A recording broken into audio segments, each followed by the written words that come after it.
It is post-match Pint. I'm Neil Atkinson. I've got Ben Johnson. I've got Neil Docking. We're going to try and make the best of this in a really clear way, in that let's just get it all out the way. Liverpool were fundamentally fucking shite. It is as bad a performance as you could see from the Reds. Against the one thing I will say, a good side. I think right now Chelsea are the second best side in the country by some distance. I think everybody else is a bit of a fucking mess one way or the other. But Liverpool are as big a mess as any other side in the country right now. And Jono, I'm left with this one just going, there isn't a bit of it that works well for Liverpool, and there isn't a bit of it that they then alter to mean that it works better. It is as poor a result and a performance combined that we've had in 3 or 4 seasons. Yeah, it's not great. I think the game's tight first half. Chelsea edgy and at the better side. And what you're hoping at half time is Liverpool are able to go away and come back with a plan that nullifies their set up. They set up really well. They caused us all kinds of problems. They had the extra man in midfield. They made a show of our midfield, and frankly, a show of our shape. And I think the frustrating thing that I can't get away from is our changes. Our changes were fucking dire, Neil. They were desperate. They were as bad as a set of fucking substitutions I think I've ever seen. Not for any other reason, and it didn't impact the game at all. It was just well, that's not working with these individuals aren't working. So one of my things on this is he doesn't break glass. And that's a mad thing about the game. The whole game, at no point does he break glass and say, fuck it, then it's got to be different. And I think it's in part because it's 1-0. It's in part because they've got a stranglehold on midfield. So he just makes changes that are just personnel changes and not shape changes and nothing's drastic. Because it's 1-0, because he's worried about midfield, because everything we've done that's been, like, at the minute right now, this Liverpool team is a fucking tribute act to Jordan Henderson and Fabinho in midfield.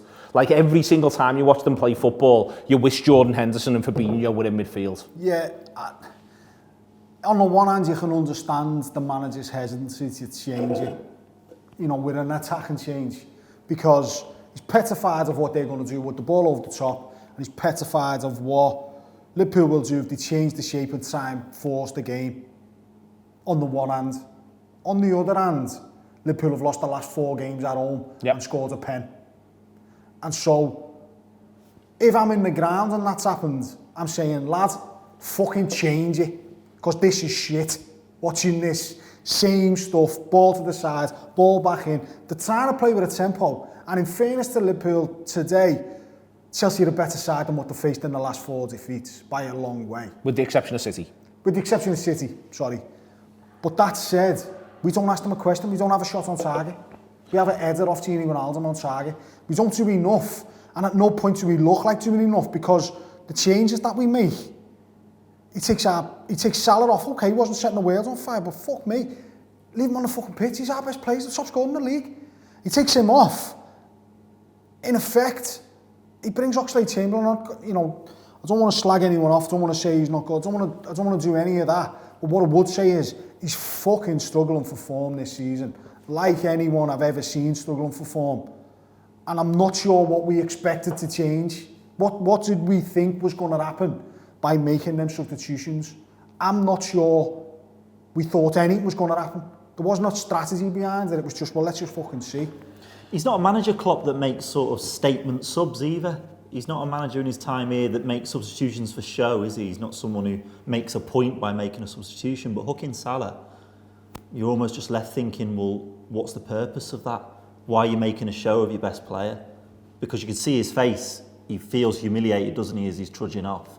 He feels embarrassed, Salah. It's not to say that he played well and didn't deserve to go off, because any of the front three could have been hooked. But I think Klopp's almost making an unnecessary headline for himself there. You know, he's your main man, he's your top scorer, he's the one person you want a chance to fall to. And like John says, you know, Chamberlain hasn't played for months. It's not Chamberlain's fault, but he just doesn't play football. The thing I don't quite get with the sub is, like, I think we end up back at the more traditional 4-3-3. We start off doing the Sheffield United stuff, which is fine, and I'm all right with us having a go at it, but it's not really working. We're vacating midfield. Midfield's a problem. We'll come back to that. For me, the strange thing about the sub is, I'm fine with Mane ending up right wing. I'd have fucking done it at half time. Yeah. I'd have just said at half time, you go number 9 to Salah, you go out there to Mane, you go and play right wing for a bit, we'll shake this up, put Firmino in there, do Jones, go from there. You've left Salah in this position all the way through, where Why not just ask him to go through the middle for 5 minutes? And that's the bit I don't understand. Let him do 5 minutes through the middle.